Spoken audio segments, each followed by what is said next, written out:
Give me one moment to fix the hair. I'm leaving that in. All right, that's perfect. I'm here right now with Dash to talk in another one of my long form interviews. I hate just calling it a long form interview series. I need to come up with something. Anyway, I'm talking to a lot of casters, personalities lately, and Dash is next on the docket. How's it going, Dash? It's going quite well, man. How you doing? Pretty good. You got really quiet right at the start. There we go. Of course I did. I'm going to bring the mic a little closer, and we'll make this. And while you do that, I should say this coverage is brought to you by Alienware. You can check out their link, which is right here. Anyway, so Dash, how you been lately? Because we haven't really talked since like before quarantine hit. Oh God, yeah. I mean, February would have been the last time we ran into each other. I've been well. I mean, I think like everybody, ups and downs. You know, there's been struggle days and there have been better days throughout all of this. I think the one thing that a number of us in this space can fall back on, right, is that thank God the LCS is still happening and that I can still work and be invested in something. We're going to get into the Ven endeavor throughout this, I'm sure, but it's awesome to have that on my plate as well and kind of double down on something new and exciting, which has really given me an opportunity to exercise my brain in a way that I think has been very healthy. But I'm hurting for social interaction, man. I'm not gonna lie. I'm a social human being, and I would be lying if I said that this wasn't starting to wear on me in ways I never expected. How about yourself? How are you doing, man? I'm doing really well. To your point, also really missing social interaction. Happy that I live with Kobe. Even if he tries to war with me on social media about situations that should stay between two roommates, but I've been happy to have him around because it's nice whenever it's like, oh, let's go get dinner and bring it back, or just having somebody to hang out with and talk about random stuff. So that's been nice. We go for walks around the neighborhood. It's very cute. That's very key. That's key. Yes. I do the same thing with my roommate as well. So we're in lockstep on that one. Yeah, I mean, like after a while, you realize just getting up from your bed and then going and sitting in front of the computer and then going back to your bed at the end of the day is maybe not the best way to live. No, absolutely not. And that's the thing, right? That separation of work life. And of course, a lot of us in LA are experiencing this. Really, because of the cost of living here, you don't even have that opportunity for space within your own life, right? Yeah. My bed is right there. Right. So I do exactly what you're saying. I wake up on show days and I roll out of bed and I come over here and I spend the entire day in the same room. And, again, while I consider myself very lucky to be able to do that, it is also a little tiresome when so much of your life is confined to a singular space. And so it is important to get out there, see the sun every once in a while. Well, I am even luckier than you because whenever Kobe and I were looking for places, we found a 3-bedroom we liked. And I decided to turn the 3rd bedroom into an office and write it off as part of the business.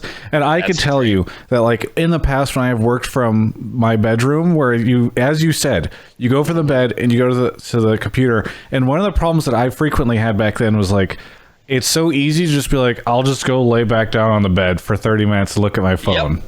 Yep.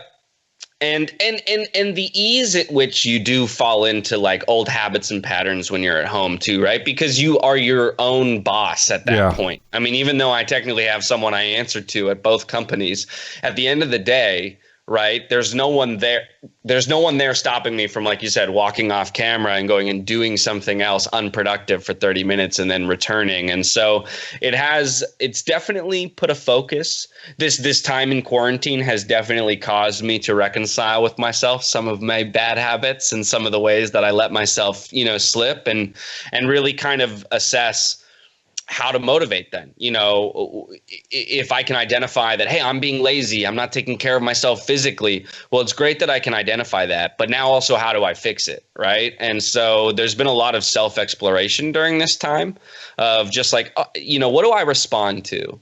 Am I a person who needs a schedule? And I have found that scheduling, as much as I hate the process of scheduling, of like figuring one out, it has been incredibly helpful in my life to actually making sure I feel productive, to say I'm going to get up by this time and to say I'm going to make sure I work out from this hour to this hour, regardless of anything else. As soon as you kind of build some of those systems into your life, a lot of other things seem to fall into place.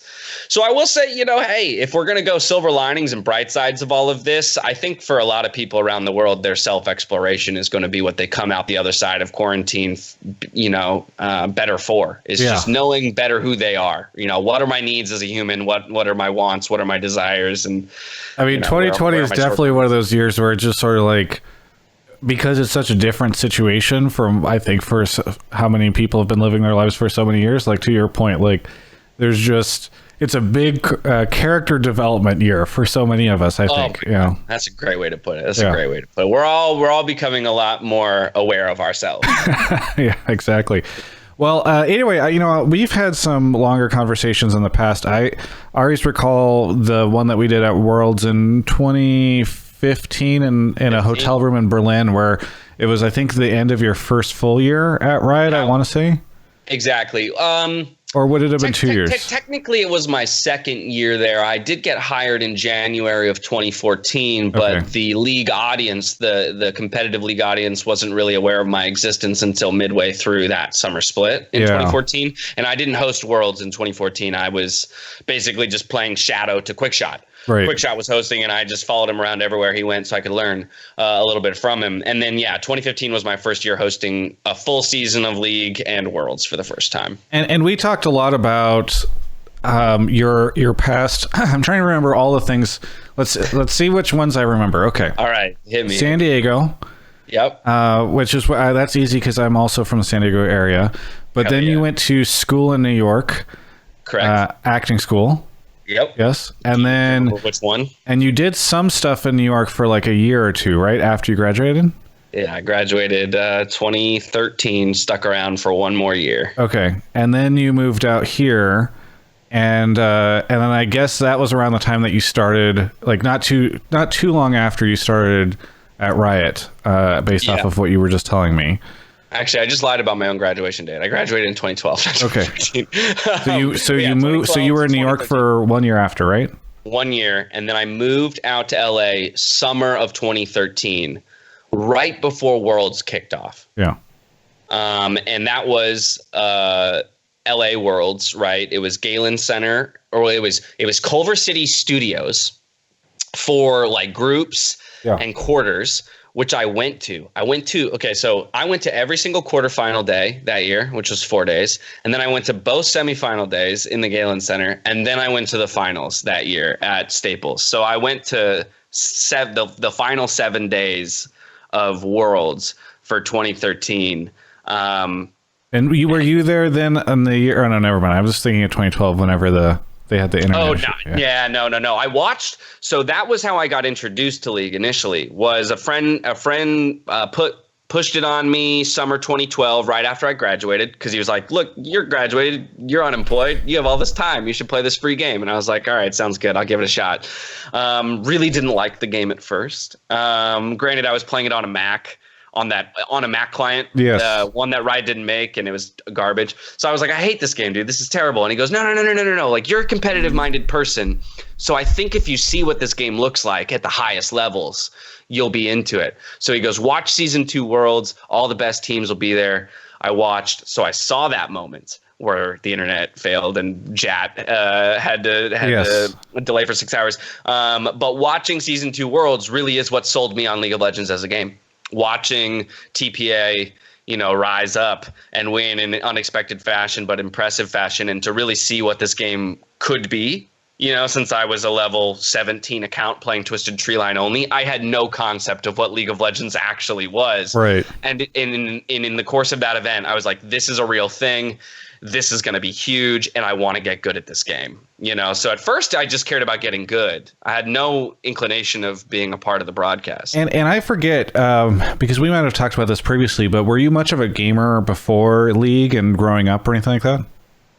Definitely been a gamer my whole life. I'm sure there are more hardcore gamers out there than me, and I'm not going to try and out nerd them, but no, gaming's been a huge part of my life forever. I usually tell people my life was dominated by three things: acting, running, and gaming.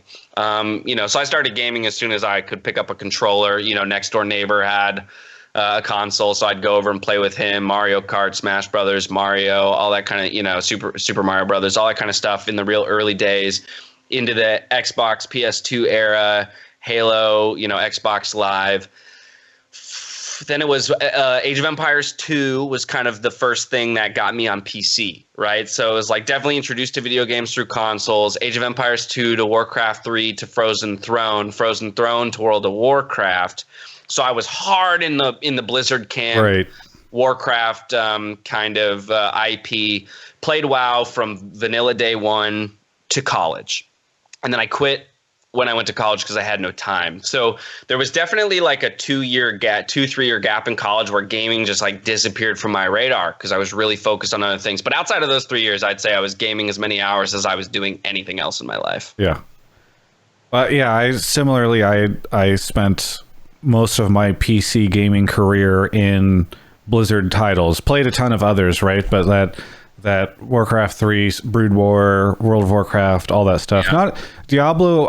Diablo 2, I never really played. I did play a lot of Diablo 3 when it came out, but yeah, I didn't get into Diablo either somehow. Yeah. Even though I was very much like you, I was full in StarCraft, Warcraft, WoW. Like somehow I latched onto all of Blizzard's games except for Diablo. Yeah, I think it's because Diablo. There was a huge gap between Diablo 2 and Diablo 3, and during that time, you think about all the other stuff that came out, and I think that's kind of what happened. Is like, you know, that was definitely in a time where I think we go back and play a lot of older games now more than we used to, right? Like I think, right. At least for me, maybe because I was a kid who didn't have a ton of money, it's like you just bought whatever was like the big thing at that time and you just played the shit out of it with your friends for hours and hours and hours. So. Yeah, you know, that's an interesting maybe bird's eye point on like the gaming industry as a whole and the way it's developed, because you're exactly right. Like, and I think I still hold on to this identity as a gamer, because people all the time would be like, you know, like you're in the public eye as a gamer representing a game company to some degree. And it seems like James doesn't play that many games. And that's kind of true. I don't play very many different games. I play a lot of very specific games and put a lot of hours into those games. And I think it was born out of being in that era, the era where you had to drop $60 on a disc, and then you were like, well, I am going to play this game because that is half a year's worth of allowance, that I just dropped on this, and my parents aren't going to buy me anything else. And so I get really intensely invested in one game at a time, figuring it out, getting good. And nowadays there's definitely been this expansion of like this willingness to play a game for a week and even have different scales of games, right? It's not only about like just buying the AAA game, playing that. It's, I'll drop $10 on that random Steam game to get 2 weeks to play out of it and then just move on, right? Well, and it's like after a while, and it's so funny because whenever it still feels like a big commitment when I throw that $10 down for a game, but it's so funny because I think growing up and buying $60 games for so long has made a lot of us quite stingy as I think about like snowboarding and how much money people spend doing that type of stuff, or any number of different hobbies. A movie costs $20 to go to the theater now. You're going to see it once. That's 2 hours of entertainment. Okay, go see 3 movies in a year. That's a $60 game, but that $60 game could be a 200-hour investment. Right. Yes. And so that's why I have tried to make myself feel less guilty and more willing to just spend, because I'm like, this is my biggest hobby. This is the thing I am passionate about. It is also my career. So like, why not spend more time and more money? Like, but if I'm spending so much time in it, why not be willing to spend more money? Like at the end of the year, if I spent a couple $100 in video games, is that really that outrageous for something I'm so passionate about? Absolutely. 100% agree there. Right. Yeah. I mean, especially when you put it in that bucket of entertainment. Again, I say to anyone, it's like, well, look, if you derive your entertainment from traveling, go spend your money on traveling. If it's movies, go spend your money on. If it's food, like I'm a big foodie. I spend a lot of money. I feel like everyone in Los Angeles is a big foodie. I don't know anybody who doesn't. You're surrounded by all these great restaurants, and suddenly everyone is a big foodie. So I mean, I'm not critiquing you. If you're not taking advantage of the food in either LA or New York, and you live in one of those two places. But yeah, I mean, like I'm a huge proponent. Not spending for spending's sake, But if something really does bring you joy, and if like, I think there's value in putting money into that thing, and yeah, the gaming industry is interesting the way it's developed, because you have everything now from free to play to still, fully produced AAA games that just have an out of the box cost, to subscription based even. Right. And so, you pick your poison, I guess, as a gamer, which route you want to go. But for me, if you derive enjoyment out of it, the money's well spent. Well, I know we're kind of wandering all over the place, which I'm fine to do in the series, but I do want to dive in. So in the past, whenever I've interviewed folks for this, I interviewed Dracos and Medic, and those ones we did kind of deep dives into their past. I think this feels a little bit more like the Shocks conversations I had in those longer form interviews, but I do want to kind of catch up on what the past, I don't know, 4 or 5 years for you has been like at Riot, because I think what's remarkable, or what's been interesting for me during this time, is like, I always feel like, to you, at least back in the day, League and LCS was always going to be kind of like a stopover or like a part-time gig, and then you were going to go become a really big actor, and I've been waiting for that moment, because for the most part you have been all Riot all the time for quite a bit. So So what is that not what you expected? Is it like you got in and you just, there's always the next weekend of work to do and the next like conversation, the next meeting? Yeah, I think my involvement in this space confuses a lot of people. Because of exactly that. It's funny you bring it up, like that the exact phrase you used of like thinking perhaps this would be a stopover, right, on my way to an acting career was entirely the sentiment that was shared with me while I was interviewing for this job. Oh, really? Yes, by everyone at Riot. A lot of people were and I appreciate this, I'll say, is that I appreciate how forthcoming they were with their concerns of like, hey, my resume of 18 years of acting at that point, they're like, look, there is clearly a resume that says we could put you on camera and you'll probably be technically proficient, like you'll probably be able to handle yourself and not freak out. But we don't know anything about your gaming life. Even with everything I just told you about how I'm a gamer, they're like, we don't actually know what that will turn into on air, right? Like we don't know what your credibility is, your ability to talk about a game and break down a concept. We don't know your actual understanding of League of Legends. The most important thing for us to know is how much you know about this game. So they were very open with me about their concerns. And the final one being like, is this actually something you want to do? Is this actually something you want to do, or is this something that you're doing because it's going to put you in the spotlight, because it's going to put you in front of people? And the only thing I could say to them, it's one of those shitty situations. It's like a movie scene, right, where you're like talking to the supposed villain, and they're the only person who can break you out of jail or something. And you're like, well, how do I know you're not just going to lead me to my death? And they're like, well, you just have to trust me. Right. You don't know. You just have to trust me. That's kind of what I said to Riot. I was like, look, you don't know. And to be honest, I don't know either. Because if next year, if I got hired in 2014, I was like, look, if next year Martin Scorsese comes to my doorstep and says, I want to make you the lead in my next film opposite, Leo, I'm going to say yes to that. Right. I told Waylon straight to his face. I was like, I'm going to say yes to that. And Waylon was like, I would want you to say yes to that, And so to get back to your original question, I guess, is I came into this with no preconceived notions of what I should expect from it, what I wanted from it, or anything like that. What I can say is that I understood for the very first time in my life that something made me consider a path other than acting. And that spoke to me on a really deep level. And that was the reason why I even considered interviewing for the job. I mean, when somebody reached out and said, has this been something you've thought of? I said, no, because I want to be an actor. That's what I said. I want to be an actor. But then I couldn't get that thought out of my head for like the next 2 weeks. I was like, what if I did go work at Riot? Like, that would be pretty fucking cool, right? Like that would be. And so I wrote her back and I was like, all right, let's talk. Like, get me in a room with somebody I want to talk. And so that interview process was as much me interviewing Riot as it was Riot interviewing me, because I really needed to figure out whether or not it was something I wanted to take a chance at. And ultimately what I decided was nothing in my life has ever made me think of doing anything other than acting until now. And if 18 years later, having decided I was going to be an actor when I was 7, something's for the first time making me think I should go explore it.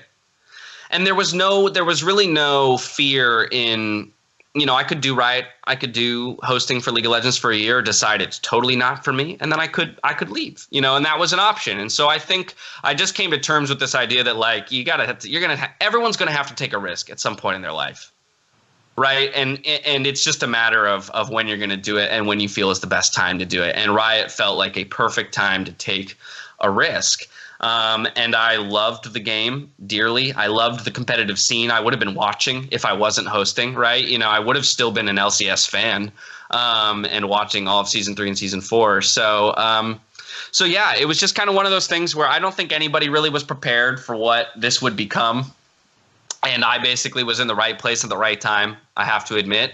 And the opportunity presented itself, and I just said I'd be crazy if I didn't take this. Were there points in time where you considered it? And I guess when you did jump in, did you expect it to be like a full-time thing, or did you expect like I can do acting on the side, or I can go find other stuff or whatever, especially given that this role is like more weekend focused, I think I convinced myself there was going to be more time initially to do things like that, because in my head it was like, oh, well, it's a Friday. Actually, at the time, it was just a Saturday, Sunday, right? We had moved off of Super Weeks and just to Saturday, Sunday broadcast. I was like, it's a 2-day-a-week thing with some meetings, right, to prep and blah, blah, blah, blah, blah. I didn't have any of my ancillary shows, right? I didn't have the queue. I wasn't on this or that. I didn't have Lane by Lane. I didn't have all these things that ended up building. Worlds wasn't necessarily on my radar yet because there were all these other senior people that I was expecting, I'm not going to get a shot until I'm actually good enough to do it. And so there definitely was, I think at first I was like, cool, I'll be able to audition while doing this other thing. Not the case. Not at all the case. So I think it only took me about like 6 months to realize like, yeah, that's not going to happen. But that's because this job is so involved, or at least in its inception, the way that, LOL Esports worked back then, this job was so involved that I really, because you guys were building still, essentially. We were still building, exactly. I mean, the analyst desk didn't really exist before. It did in some fashion, but as a weekly product for the LCS, becoming its own like ingrained thing, didn't really exist before I was there. So we were building a lot of that, as we were flying the plane. And so I think I became quickly aware that there wasn't going to be an option to do both things, and at the same time, I was okay with that because I was incredibly challenged at Riot. I think I also thought that this job would be easier than it was initially, if I'm being honest. Maybe a little bit of my ego showing, but for very much what I was saying to you, I was like, I'm a trained actor, and none of these guys are, and like, what do you tell me? All I got to do is sit on camera and speak my thoughts? Like, that can't be that hard. Hosting is way harder than I initially gave it credit for. I will always remember you telling me, and again, I think this was from that interview we did a long time ago. You described yourself as having like Lego hands or Lego man, where you would stand next to Lego man arms. Yes, you would stand next to the one I will always remember is it was you and maybe like Jat or somebody, and you guys were standing next to like the teleprompter, and you would just sort of, and you can't see, but you would just sort of stand there with your hands down, and you were like an animatronic puppet where you'd come to life and say your bit, and then the teleprompter part for you would end, and you just go back to resting, and then you'd come back to life again. Yeah, that was See, and that was, again, it's one of those things where it's like you kind of assume that because you have some mastery in one space, a tangentially related space of being an actor and being on camera and being comfortable being seen. So that's something I will say about myself, and that I've always been able to fall back on, is I'm really comfortable being seen. Right. So many humans are not comfortable when eyes are on them, right? They're like, get them off. What do I got to do to hide? And I'm very comfortable with that, but it was also in part my downfall because I was so comfortable from an acting perspective that I could stand in what was called an actor's neutral, your true neutral, which is where your arms are down by your side, your chest, your head is aligned, and you're breathing effortlessly and fully into your body. That's what I was doing on stage, but while they're taking a full body shot, and it's like, no, you can't do that as a host. You have to be actively engaged and listening and all that kind of stuff. And you just can't be so rigid. And it was, that was a learning point for me. It was halfway through that show. It was, you know what it was? It was the world's groups drop. Oh yeah. So And it was Riv. It was actually Riv and I were over by like the telestrator camera. I love that you remember. Yeah. It was always a 2 show. Well, I'll tell you why I remember, because halfway through the show, 30 minutes into this show, I think it was Ben Winter, I want to say, a producer, no longer with Riot, but fantastic producer, learned a ton from him, jumped into my ear in my IFB and he goes, Dash, do something with your hands. Literally anything. You just need to move your hand. Like, he just gets into my ear and he's like, I don't care if you just pick them up and hold them, just like do anything with your hands. And so like, there's like a moment in the middle of the show where I like just start to actually do that, come to life of it. But yeah, it was a challenge. So this is all to say that like my initial years, I was okay. I was okay, and I'm still am okay, I guess I should say, not acting, because I was being actively challenged and I felt like I was growing in a lot of ways, and in ways that would ultimately help me if I ever wanted to go back to acting. Were there times in the past, I don't know, 4 or 5 years where you thought about it, going back? And every day. Is that just because you miss it, or is that because like sometimes the work stuff is too much, or I don't know? It's because I miss it. It's I mean, it's because it's so I think I said this to somebody else one time. The whole reason I wanted to become an actor was because I liked being other people. This is not to say I don't like myself, and I always have to qualify this. Like, I love myself. I've got plenty of self-love. You don't have to worry about me. But I'm me all the time.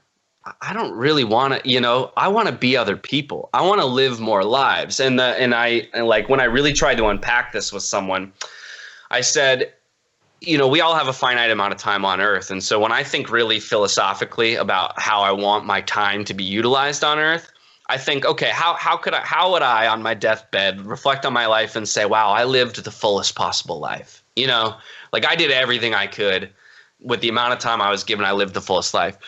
And in a weird way, acting and playing other characters in my mind is the way you can live the fullest life, because you can live more lives than just your own. Yeah. For little tiny beats and things. But like this idea that I could play a secret agent, and go be a badass who thwarts a terrorist attack and like saves lives and does all of this, the idea that I could play a judge and have some constitutional ruling, that I could be a runner. It actually achieves more than what I achieved as a runner, right? Like whatever it is, but like I could even have experiences that I haven't had in my life, positive and negative. Maybe I end up playing a character whose significant other dies in a car crash, right? And I'm not saying like I'm yearning to have that experience in my life, no. But one of the most fulfilling things about acting for me is the fact that I get exposed to things that I wouldn't traditionally or normally be exposed to in my life. And so this idea that, yeah, for me, the best life has been a life filled with as many as possible.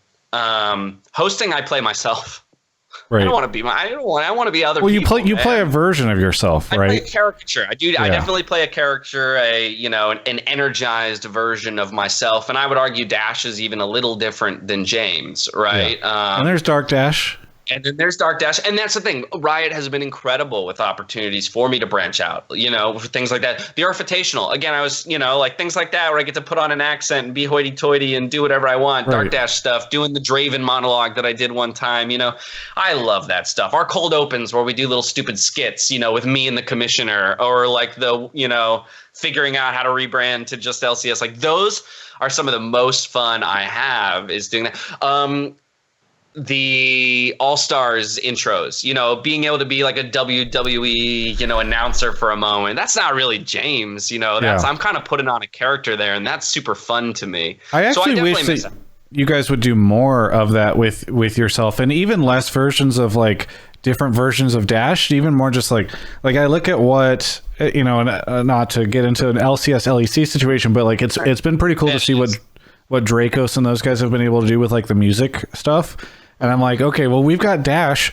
Dash could do, I just feel like a lot of interesting acting segments, funny skits, et cetera, et cetera. And I know you guys do that to some extent, but oftentimes they are continued versions of yourself, Yeah, I mean, I don't disagree. I mean, I think I I think that opens it opens a big can of worms around like what are your goals, right, with a broadcast and with every produced piece of content. What are the goals? And I think one of the interesting things, or one of the interesting problems to solve for in broadcast, is who do you position as your star?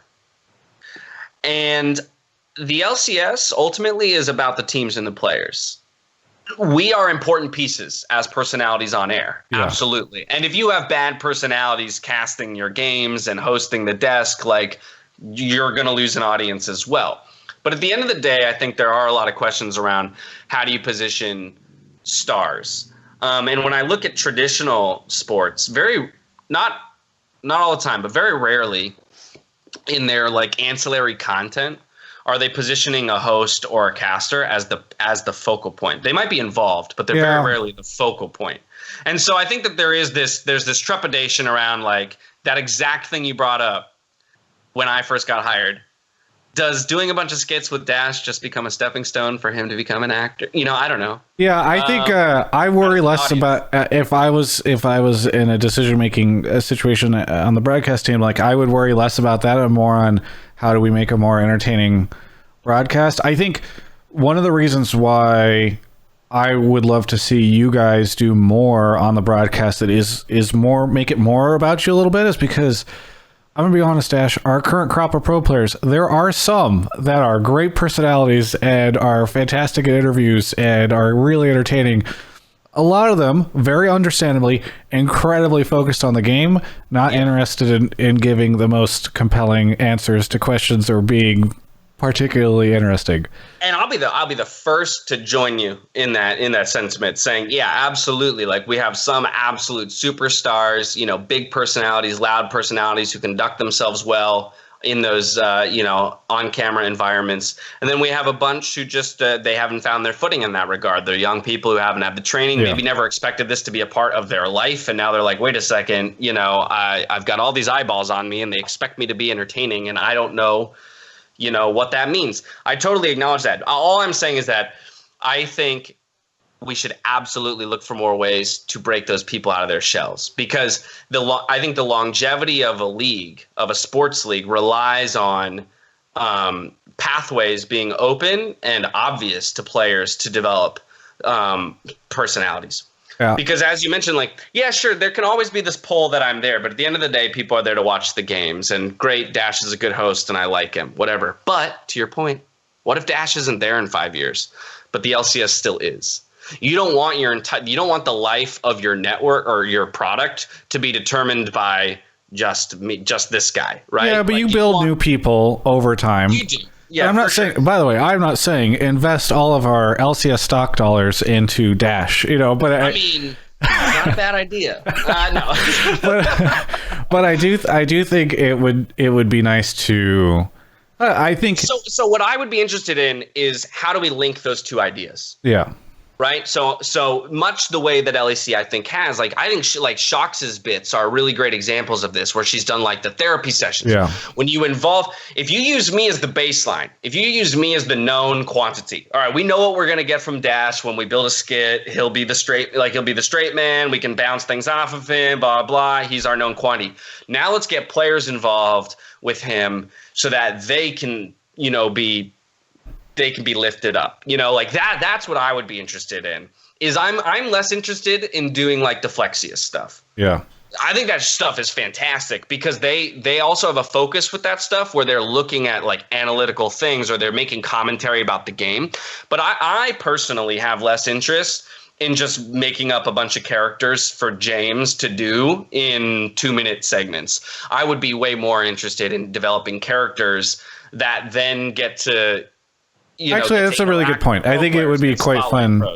Obviously, really difficult to do during the current environment, but I think it would be really fun to see you act or do weird things. I could almost imagine a Sacha Baron Cohen type thing with an interview series where like a shorter version of the Q, right? A more direct interview series where every time I'm playing a different character. So they're not actually being interviewed by Dash. They're just being interviewed by character X, you know? And it's like, oh, that might be interesting to me because I would be kind of curious to see how Alorum would interact with this guy who's all of a sudden got a weird accent and doesn't seem to understand the game of League Did you of ever Legends, see the who was the Martin Short character where he would Jiminy Glick? I don't think I've seen that. You don't remember Jiminy? If you Google Jiminy Glick right now, which I think you should, I mean, this is like pretty old school, like mostly before my time, though. I think he's reprised the character a couple times. I just saw the thumbnail. Yeah. So he plays like this very. You should watch them because honestly, this is I've often thought like this would be a funny thing for me to do with pro players, but I don't think I have the talent to go into a character enough to become this. But you should definitely look at some of these because I'm already.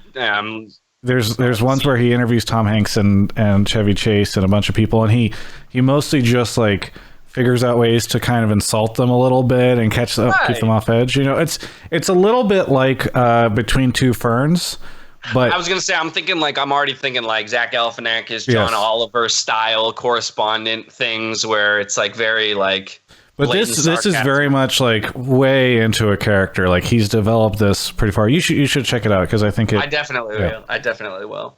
But yeah, like see, I would be more interested in utilizing my acting base for something like that because I acknowledge again that like the LCS is not about me. That's not what the product is about. So I want to serve the product. We could get into.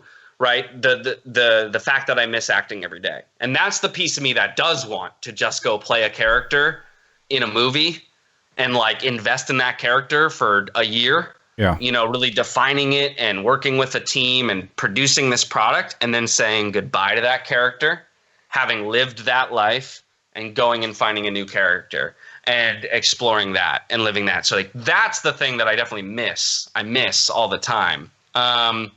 But I also know that acting is something that you can go back to.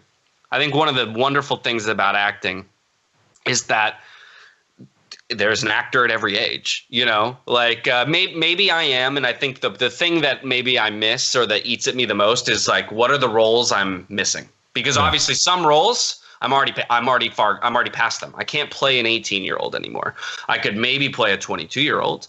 Okay, so what are all the roles that I now can't play just by virtue of age? And that's going to keep happening. And so, but by the same token, I could still be acting at 80 years old, and that's okay. And so I think I have this belief that I can always go back when I want to. I'm not saying it's going to be easy, but I could technically tomorrow, flip the switch and be like, you know what? I'm going back to acting. It sounds like that's not what you're going to do, though. No, I'm not going to. Well, I do want to ask you, there's an interesting thing that's happened. So you announced that you're going to be part of Vin doing a show for them. And before we get into that, I'm kind of curious. The Riot talent situation is very confusing to me now. It has gotten confusing. I don't know how candid you want to be about your relationship with them, but like we had Shox announce she was going like independent, leaving Riot, no longer going to be Riot Shox, and she does like not even every weekend of LEC for them, though I think she's doing more now because of the coronavirus stuff. But right. Then you have other situations where like Kobe became esports Kobe instead of Riot Kobe, but it still feels like he's full time there. I have some insight and understanding on like what the actual mechanics are behind the scenes in terms of like contract stuff, but have you changed your relationship with Riot? So my relationship has changed to the degree that prior to what was the date? Like July 1, a couple months ago when we made this shift. Prior to that, I was a full-time Rioter, an employee. Well, technically, actually, a year ago, NALCS defined itself as NALCS Inc. So I actually transitioned from a Riot Games employee to an NALCS or to the LCS like corporation employee. Yeah. It's still owned by Riot, though. Still owned by Riot. Yeah. Absolutely. It was just like to make it its own standalone thing. So I became technically an employee of the LCS at that point, but still full time. I was what we call a red badge and all that kind of stuff. This change, and you obviously have some individual insight into it. I have gone the route of Kobe.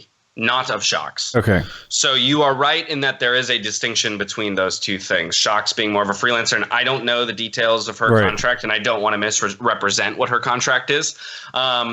While I am no longer an employee of Riot Games, I am hired through a contracting company and still on a what is essentially a full-time contract. Gotcha. But what we have done is that what this has done is it has created a layer of separation between myself and Riot as a company, so that I am not necessarily positioned as a spokesperson.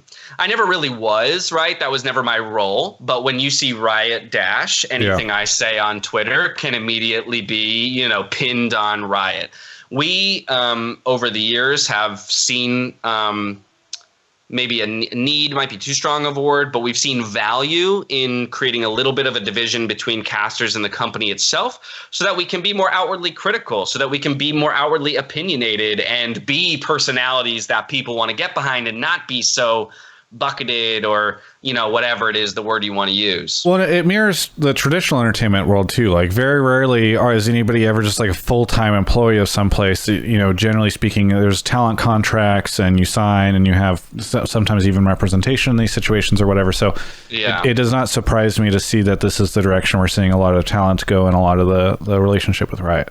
And so to be clear, I am still basically a full-time employee. We have our agreement of what that means, right? And so that's really kind of what it was. Is it was more about me and the stakeholders of my position, my producers and managers, getting into a room and saying, like, look, what's the best possible relationship for all parties involved? Whatever that is, let's make that happen. And so, ultimately that's what it got to. Of course, we're doing it in a corporate structure, because that is the difference between the LCS and the traditional entertainment world, right? Is that this still falls under the umbrella of the publisher, Riot Games, in control of the league. Yes, now franchise, blah, blah, blah. But like, that's very different than the traditional entertainment industry, where you're doing one-off projects. Yes, it's a movie house. Yes, it's a network or somebody investing in it, but they're literally just hiring you for that project. It has a finite lifespan, and then you're done, right? Things like that. And so, we've made a shift. I think it's been wonderful. It's opened me up to do other things. So that's the big note. If you want to take anything away from it, the Ven endeavor, this new partnership that I now have with Ven, was made possible because of this shift in contract with Riot, whereas previously it wouldn't have been. So that being the major thing. Now I can be a public face on both platforms without being a direct representative of Riot Games. So I guess that would be the biggest distinction. And we're losing you a bit. If you can bring the mic forward a bit. Oh, my bad. My bad. Generally, I'm so loud, and people are telling me to be quiet. No, it's okay. I think because I've done this series enough, interviewing very loud people. I don't. I'm prepared for it. Yeah, absolutely. Okay, so you're now able to do more things. Is that exclusive to this Ven situation right now, or do you have other stuff that you're planning on doing? I mean, my time right now is being dominated by these two projects. These are two insanely massive projects. Riot and Ven, you mean? Riot and Ven, yeah. Okay. So because as you brought up, it's a good distinction that where Shocks has not done every week of LEC. I mean, more so in the remote environment, but part of her thing is she's looking to branch out. I'm still doing all of my normal responsibilities for the LCS. In fact, even after I agreed to do Ven is when I picked up this or that. So I'm doing more stuff for Riot now than I've ever done in my life. So I'm actually putting more hours into Riot now than ever. But I've also picked up this secondary job at Ven, which is another investment of like 30 to 40 hours, maybe even more than that right now, a week. So I'm basically running two full-time jobs at the moment. I work 7 days a week. I don't have a day off. Well, this is a good year to be.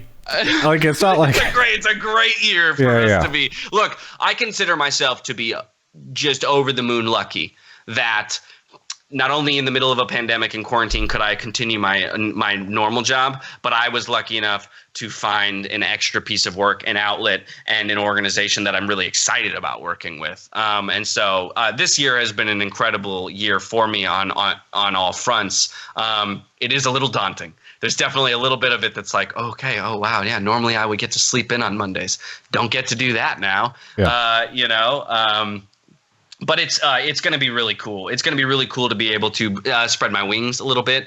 I think that this is going to give me some opportunities for expression that I don't have in a more rigid broadcast like Riot with a very focused goal. Whereas my show on Vin Arcade Live is more about variety. That's quite literally, it's more of a variety show built around gaming, entertainment, pop culture, for the digital generation. And so we should take a step back and ask, what is Vin? Because I know it, and you know it. Obviously, this is Ariel Horn's new company. Ariel Horn, former executive producer of LCS and Worlds, and really, I think, founded what Riot's broadcasts look like back in the day.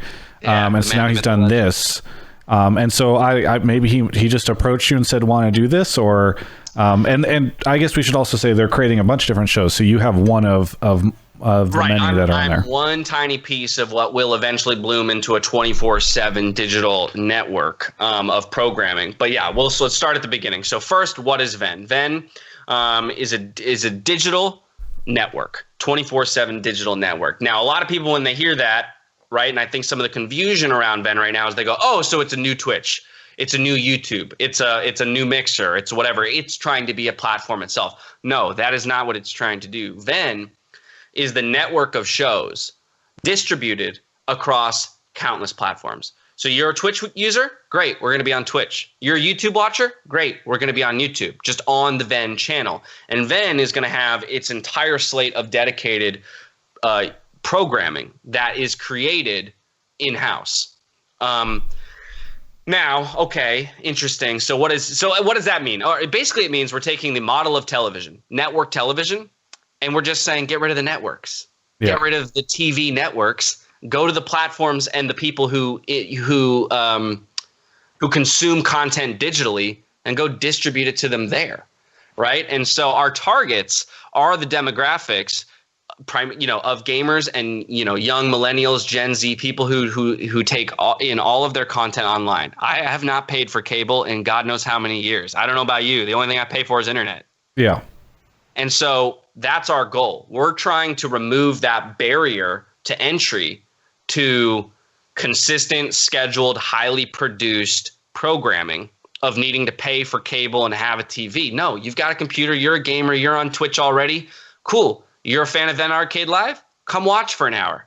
And then if you don't want to watch the next show, don't watch the next show, right? But our show will happen every week on these days at these times, and you can always tune in to watch that. It's going to be very accessible. And then to me, the most exciting piece of all this, while that deals with kind of the structure, the most exciting piece to all of this is that the content is driven by content creators, not by people above us. So all of these shows, and I think actually there are other shows that might be even better examples. Sushi Dragon is the easiest and best example of this. Sushi Dragon has content already that is unique to him, and he has an audience that follows him. So Vin basically just went to Sushi and said, Sushi, we think what you do is awesome. What if we gave you, 10x the money to do it?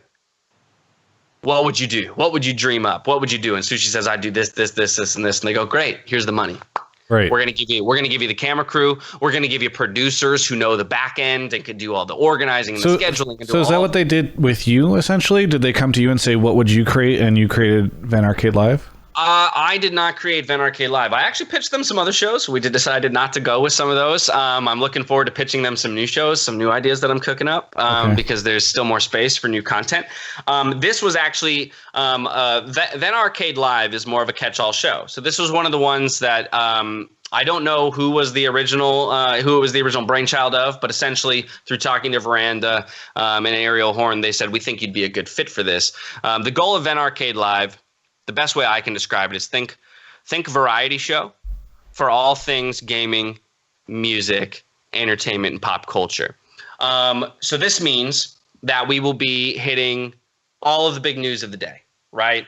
PS5 announcement, Unreal 5 engine announcement, we're talking about it. And there's 4 gamers on the show who are invested in this as a topic. And we're going to be talking about what it means to us. Positive, negative. Are you buying it? What's the price point you care about? You know, all that kind of stuff. Here's the new hot game that I was playing last night, and I want to share it with you guys. We're going to be bringing on guests. We're going to have guests, everything from streamers, some of your favorite streamers, just straight up off of different platforms coming in to play games with us. Maybe do straight up interviews. We're going to have musicians coming in. We're going to have actors coming in, and we're going to be playing games with them on set. We're going to be doing game reveals, I'm sure, in the future as we develop relationships with publishers. You know, so there might be times when we bring a game developer on and get a first look at a game. We're going to be doing patch note hits. Hey, Valorant releases this big patch. Like, we're going to do a breakdown of that because we care about it. Val is going to be, in a lot of ways, your one-stop shop for all things gaming, hype gaming related. News of the day. This is where you go to get hot takes from other gamers who care about it, and also get to see some of your favorite personalities get brought into a different environment and spotlit a little bit. So what's interesting to me about this is that in a lot of ways it feels more ambitious, is maybe the way I'd put it, than your current role. Right?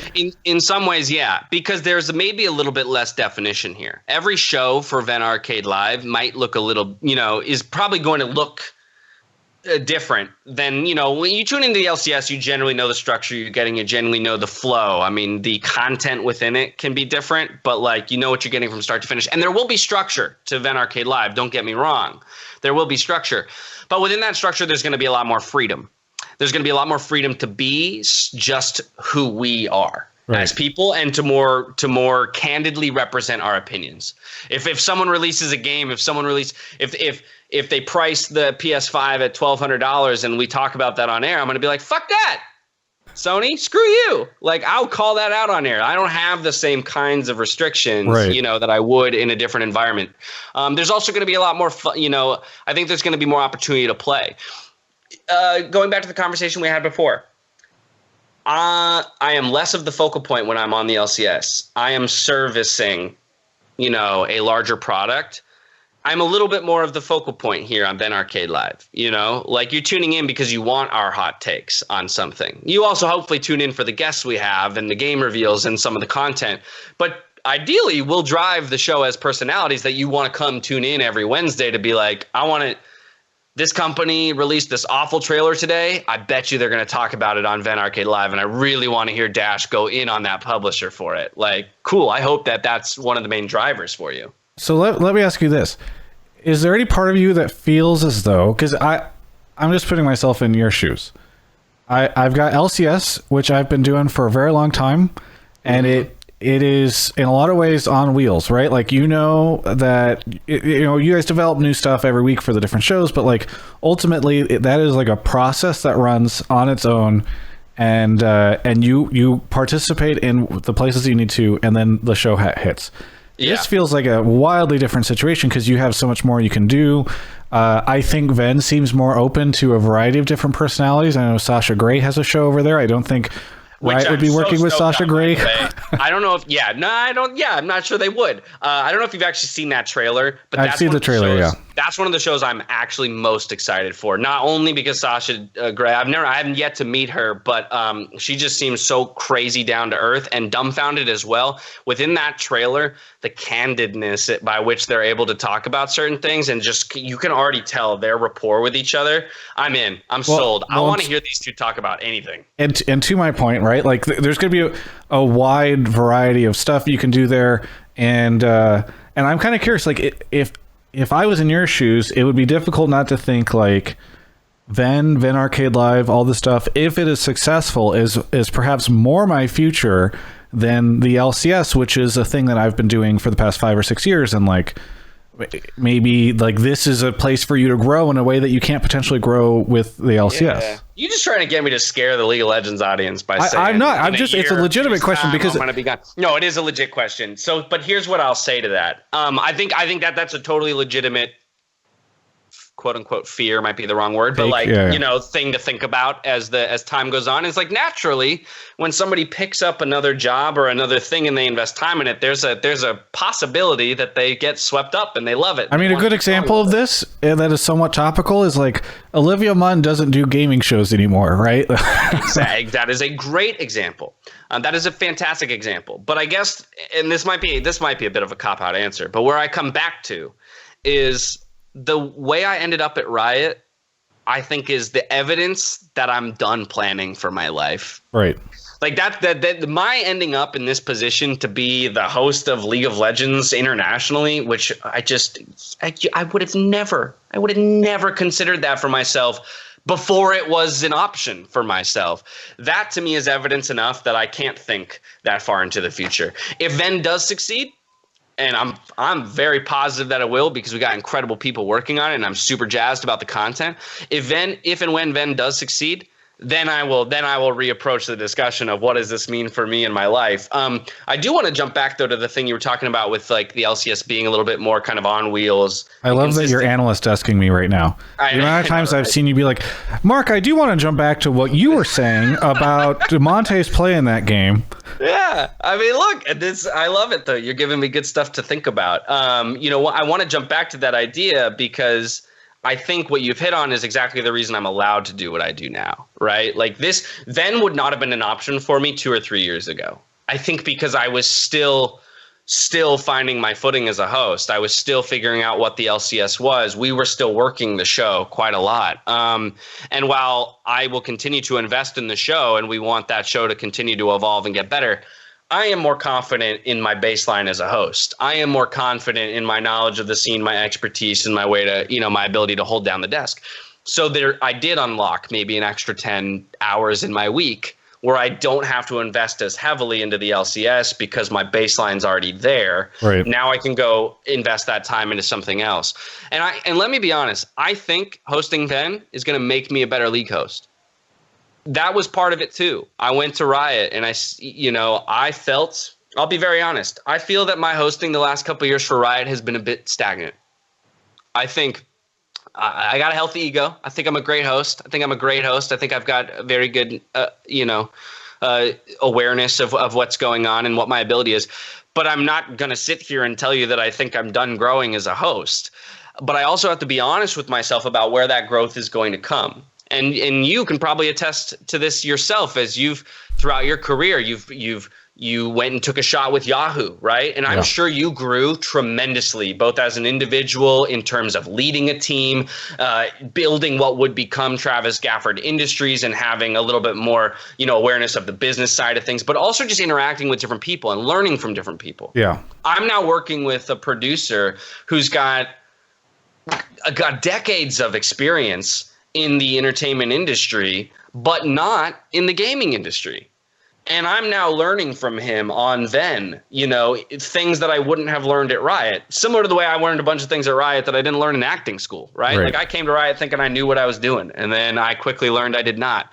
But I truly believe that everything I do at Ven is also going to make me better at Riot. And it's something I tried to drive home with my higher ups at Riot when I was pitching this idea to them, was that I'm not looking at this as like, this is my way out or this is my pathway to something else. I'm just looking at this as if I view James, and this is the virtue of being a host, is that I am my own product. I have to sell myself to people and my own ability. So I have to keep working on myself and making myself better. And I felt that I was stagnating a little bit at Riot because of the rigidity of the product and where I fit into it. And okay, I've been doing this one thing for 7 years and I can only explore so much of myself within that box. So now let's keep this box. Let's keep doing these things. Now we're just introducing a new box, And I totally see that because I think,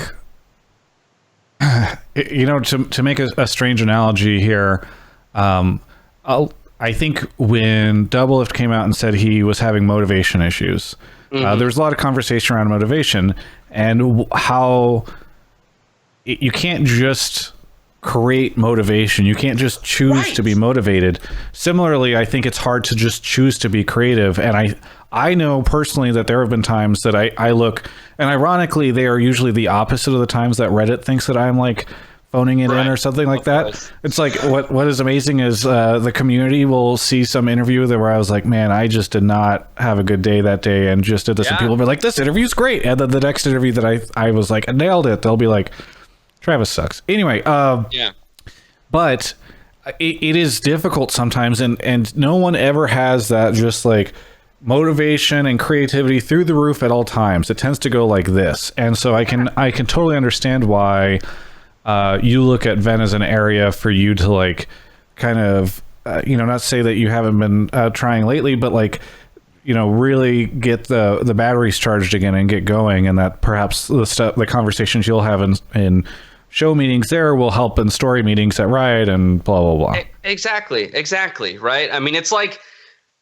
we could probably come up with a million bad analogies, right? Yeah. But it's like, going and playing another video game, while probably not active, it's not going to be as effective as doubling down in practice in your initial game, but still getting time spent playing games, mechanically using your fingers on the keyboard, maybe playing an MMO alerts you to some kind of awareness or way of thinking about the game that then when you come back to a MOBA, you go, oh, I didn't really think about strategically my positioning in a MOBA. And that is why we always do best at Worlds and years that WoW comes out, I think is the answer.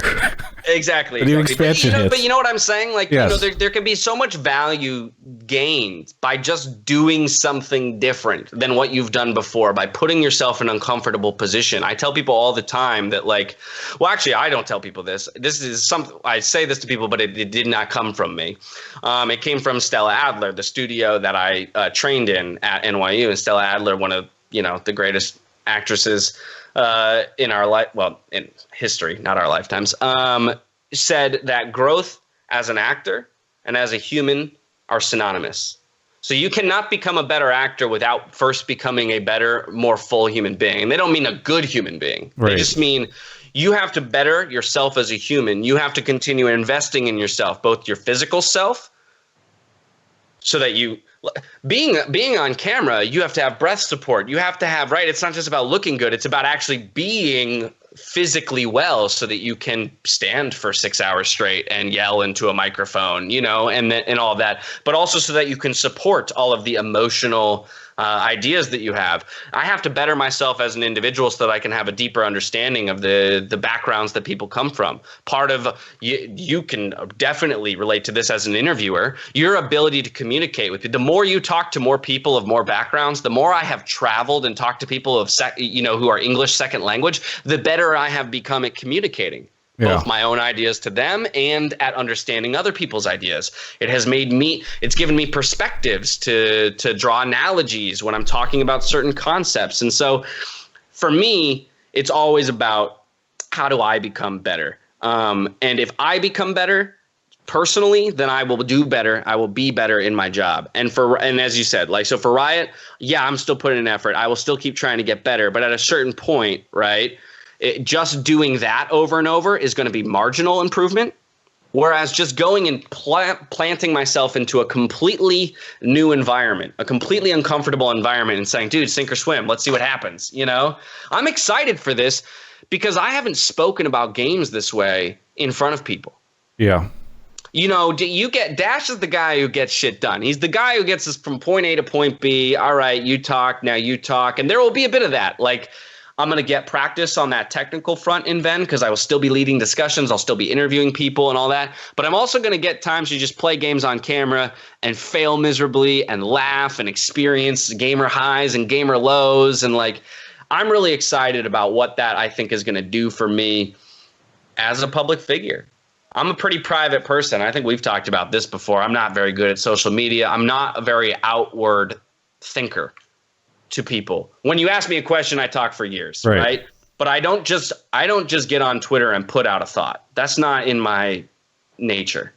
But I'm trying to push myself to become more comfortable with getting ideas out there that I believe in, regardless of how it's going to be received, and learning how to defend those ideals and learning how to, grapple with tough concepts or even with something I don't understand. I started playing chess recently because everyone's playing chess. And I was like, you know what? That's cool. I suck at chess, but I would love to get better. I started taking, I'm doing Spanish lessons. I just would like to become a more worldly human being so that I can communicate with more people, that I can understand. What's the beautiful thing about language is grammar and syntax and the way that different cultures phrase things differently. And that can be applicable in English, like to understand the way that different languages, use pronouns and where they put things in sentences and how that can change meaning. It's going to make me a better communicator at the end of the day, and it's going to make me better in all my jobs. Well, I'm really disturbed because I'm hearing that you have 2 full-time jobs and you're taking Spanish lessons and you're learning chess and you're working out. That's the takeaway from this. And I worry about who I am in comparison, because you're going to make a bunch of people who watch this feel really guilty because maybe in quarantine they've decided I don't need to run at full speed, and you've decided to double up on so many things. But so then let me walk some of that back, because I acknowledge actually that's a really big topic in our community recently, or just in the world recently, is the way that social media affects everything we do, and that public personalities, myself included, like, to everyone at home, we put the best of ourselves out in the world, right? I'm not going to show you my worst moments. That would be stupid, right? Not even stupid. It's just not, it doesn't feel good, right? We don't go like, I failed miserably in this thing and somebody took video of it. Let me go put it on the internet, like maybe some people derive enjoyment from that. But for in large part, the people that you see, the big public figures and stuff, they're just putting out into the world what they want you to see and the aspects of their life that look great. Right back to the beginning of our interview, I've been struggling all throughout quarantine. I was really good about my fitness the first month, and then I completely fell off for 2 months, and I probably weighed more. I was probably at my heaviest that I've ever been, and definitely wasn't happy with myself. And that's where I did start to double down and reflect. But this is all to say that, like, I struggle on the daily. My room's a mess. You want to know where things are falling apart in my life? I'm not going to turn the camera, but my room is disgusting. Yeah, my office is not much better. Yeah, there's stuff all over the place. So this is all to say that I'm making some strides in some areas of my life. That does mean that other things might be falling through. And I just don't want anyone to come away from this with that feeling of guilt. If anything, I want people to come away from this. What I'm hoping to achieve more with things like Ven is to give a little bit more of that personal look into my life, so that maybe hopefully I can be an inspiration and not a source of guilt. Yeah. So that maybe hopefully people can see both my successes and my failures, and might get motivated by my tackling those things, or attempt to tackle those things. Right? I'm gonna fail. I might give up on the Spanish lessons. If I'm being honest, they're hard, man. It's hard, and I don't know if I have what it takes to become fluent. So just because I've started doesn't mean I'm going to finish too, right? And I think that's an important thing to acknowledge as well, that like I will fail. I will fail plenty. I'm going to fail on these shows. I fail daily on the LCS, man. I don't think I've ever gotten through an LCS show without screwing up the prompter. Yeah, I mean, you say every now and then you'll stutter over a word, but I don't think that's a big deal. But that's my point. So, in Vin Arcade Live, you're going to see me lose games. You're going to see me win games. You're going to see me stumble over words. You're going to see us do, play dumb games where there's punishments, and, we're going to be trying to make, 60-second cosplays or something. And like, there will be plenty of dumb stuff. So have no fear, people at home. There's plenty of idiocy in my life. I don't want to make it sound like I'm too perfect a human being. I am far, far from it. Well, we were running low on time, and I feel like you admitting to being an idiot is perhaps the best way to end the interview.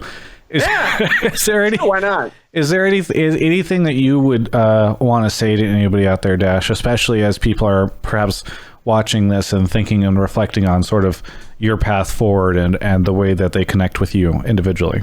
Yeah, let me see. I think three things, and I know that's probably more than you want to hear, but 3 things. Number one is, much like me, I would encourage everyone to not get so locked into their preconceived notions of what their life should be.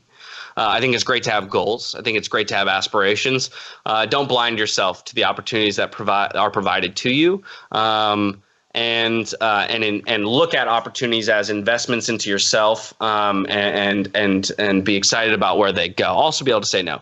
More specifically to your point, to my League of Legends audience, have no fear. I'm not going anywhere. I think that is one of the concerns that jumped out to me on social media. People saying, "Well, does this mean you're leaving Riot?"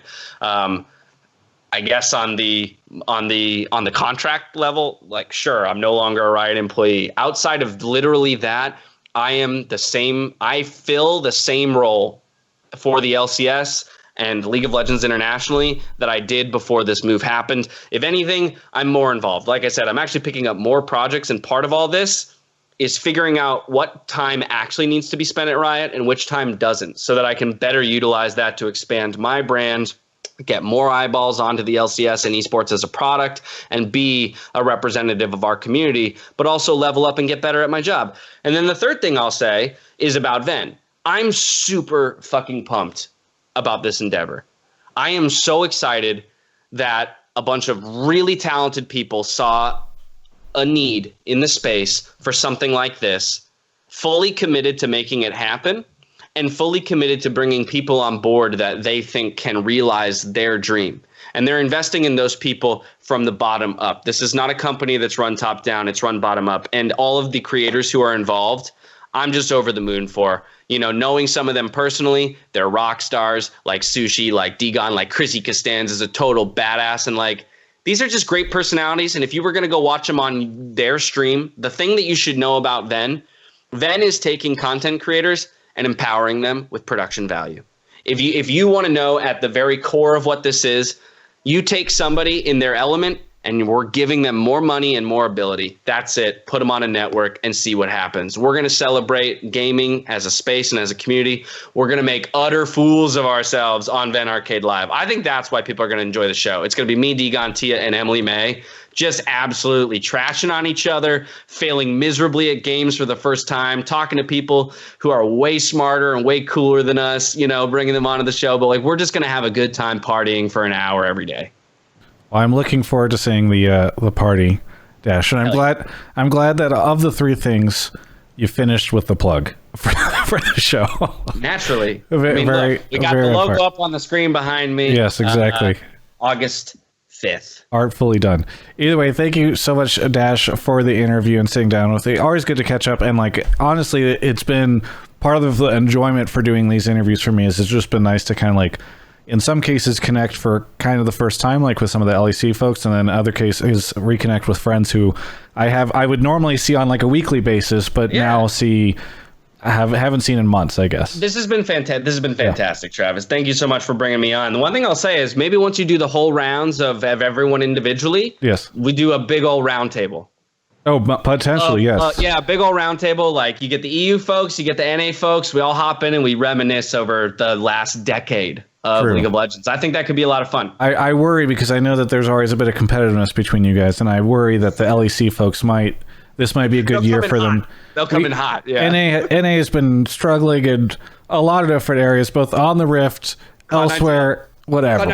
Come on, boys. Anyway, thanks so much, Dash, for the interview. For everyone else, you can check out the rest of my coverage of all things League, esports, and more right here on my YouTube channel.